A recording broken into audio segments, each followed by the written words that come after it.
Hi everyone, this is Simone Christian, the instructional designer here in the School of Nursing, and I wanted to help get the ball rolling with just a quick video with a few more tips for you.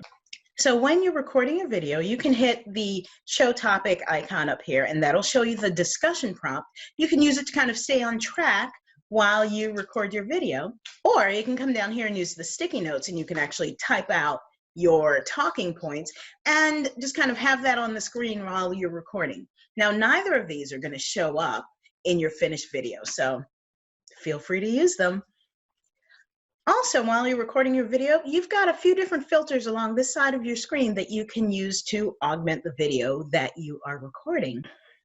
When you're all done answering the discussion prompts, you can hit the next button in this lower corner, and it's going to take you to editing. You can kind of snip off a little bit at the beginning or end of your video if you need to. If not, hit next again, and you're going to snap a selfie, and then you're going to name your video and submit.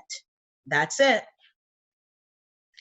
Now, when you are ready to respond to a peer's video, you'll see just below the video, there's a green conversation icon that appears below the video. So hit that and you can respond directly to that individual.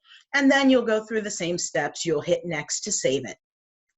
Well, that's everything about using FlipGrid pretty much. So I hope you guys have fun with this discussion, and I hope you have fun in the rest of your class. Take care.